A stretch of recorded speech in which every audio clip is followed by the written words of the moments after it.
super close. Hello, lovely people of the internet.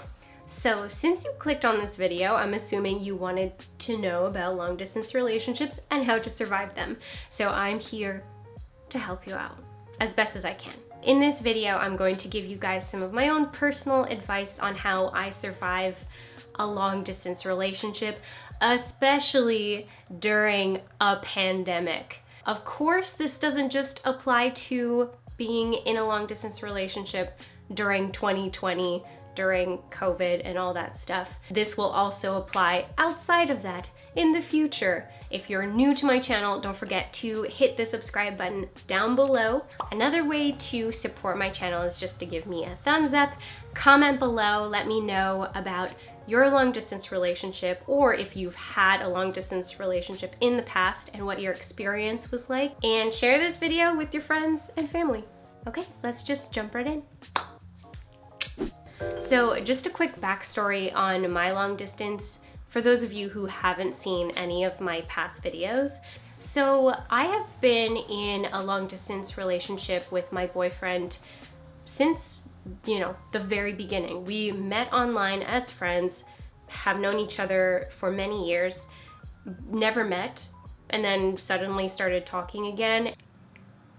November 2018. So basically we started talking again in like November 2018, not officially in a relationship at that point. And then from there decided to pursue a relationship and decided to meet. It has been long distance from that point up until now. I'm Canadian, I live in Canada, and he's Swedish. So he lives in Sweden. Siri, how far away is Sweden?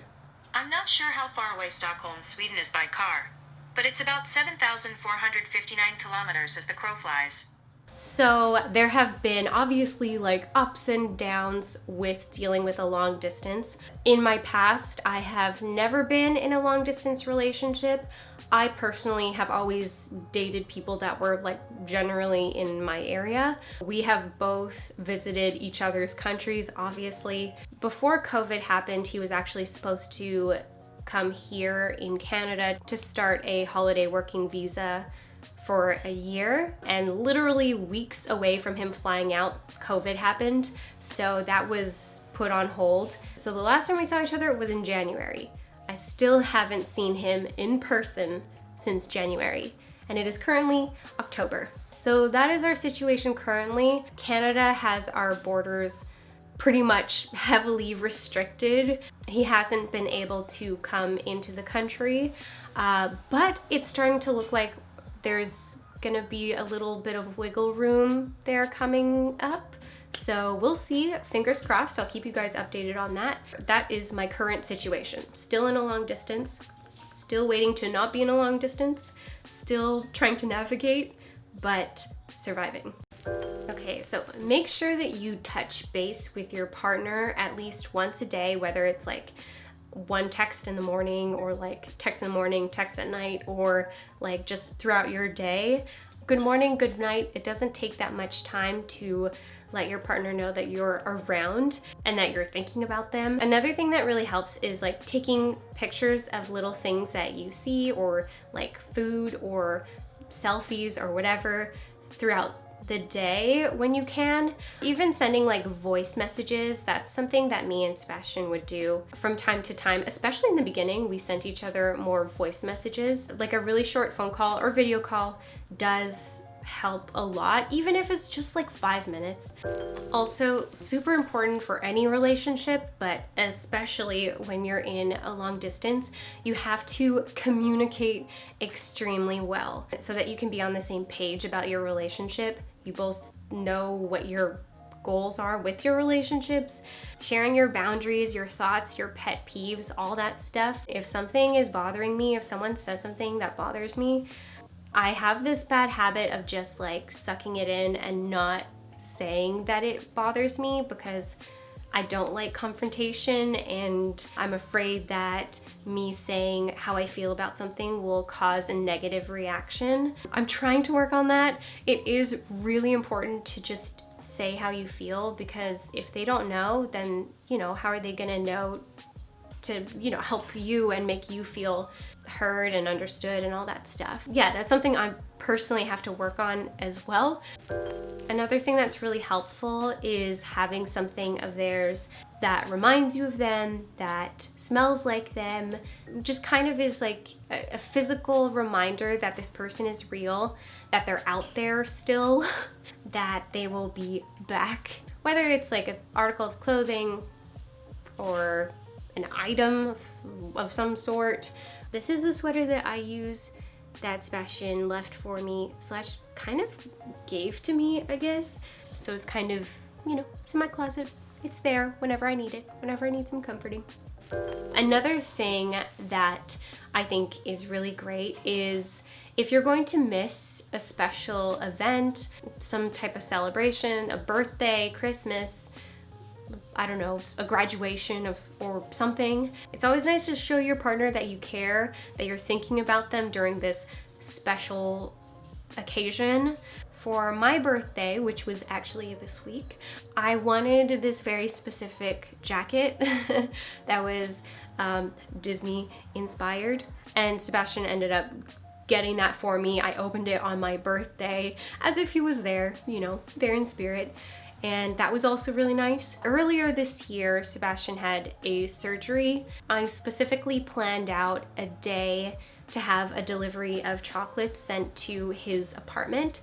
And I didn't tell him that. It was just kind of like a secret that I kept for myself, like a surprise, so that when he was recovering, that the chocolates would be sent to his location with like a little note. And even if you don't have the financial means, you can even make something. Okay, this one personally is really important for me. Take breaks from your device. You know, send your partner, you know, that message or the voice message, or call them really quick, but don't always stay glued to your device, because personally, if I am like this on my phone all day, like, well, I can't be all day, but if I'm like this for like hours and hours and hours, like either like messaging or whatever, or even just like 40 minutes straight just doing this, I will go crazy. That will be too much. It's too much for anybody. Just make sure you take the time for yourself to also, you know, do things that you enjoy. Spend time with people that you enjoy being around. Use this time as me time, because, you know, assuming you will eventually close the distance, then you won't always get that consistent me time. So really take advantage of that. See it as a gift rather than a negative. During COVID times, it's kind of harder to, you know, hang out with different people, but even just doing things that, you know, is outside of focusing on your relationship, doing, you know, little hobbies, or studying something, or learning something, or practicing something, or just, you know, doing something fun for yourself. That's really beneficial for you as a human.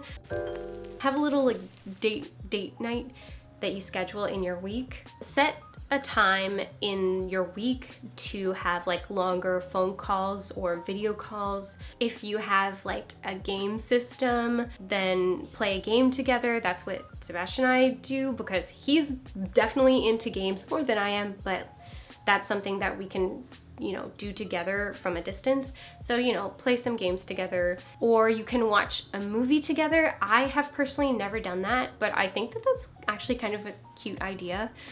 This applies for whether there's a pandemic or there is not. Know that you actually really want to be with this person. It's incredibly easy, actually, to romanticize a long distance relationship. You know, you both come from different countries, or you live far away, even if you're in the same country. It's easy to romanticize the idea that there's this factor beyond you that is stopping you guys from seeing each other or being together, but eventually you will be together. It's very easy to romanticize that idea, and like when you see each other again, it's like, oh, honeymoon phase all over every time. I guess it's just, you know, being really honest with yourself and knowing, okay, is this someone that I want to commit myself to? Is this someone that I eventually will want to, live with, be with physically on a more regular basis. And there's nothing wrong with admitting to yourself that maybe this isn't the person for you, or maybe you romanticize the long distance too much. I've definitely seen that happen with people. Currently, right now with the pandemic, it does make setting a meeting date more difficult than it would any other time when we're pandemic free. Just remind yourself that COVID isn't forever. Eventually, the day will come where you can reunite. I know it can get tough, just kind of, spiraling in the mindset of, when is this going to end? I'm never gonna see them, or am I ever going to see them again? But you will. Okay, so outside of the pandemic and COVID, when things are more normal, make sure you set a date for when you see your partner again. Like a goal date that you want to visit each other or see each other again. Make sure you have that down and commit to that. This is an important one. If you're serious about this person, you need to set a date for when your long distance is no longer going to be long distance anymore. Even if you don't have an exact date, but having an approximation, like maybe a year from now or 2 years from now or whatever. Please do not be in a long distance relationship if you're just in it to lead someone on, to just, pretend a relationship and then have no real plans to follow through with being actually together in a physical space. I've seen people get hurt from this. Don't play games when you're doing this long distance thing. Don't just be in it just because you're playing with someone's feelings, and yeah, that's not cool. I guess the very, very last piece of advice is just to stay positive and know that everything is going to be okay. You're going to see each other again. There might be some bumps in the road, but you will get through it. So that is it for my video for today. I hope that you guys found this video informative, and I hope it helped some of you watching. If you want to follow me on my social media accounts, then all the links are down below, as well as my Ko-fi page. Don't forget to like, comment, and subscribe. I'm trying to post every week. So far I've been doing that. It's been a lot easier posting covers every so often.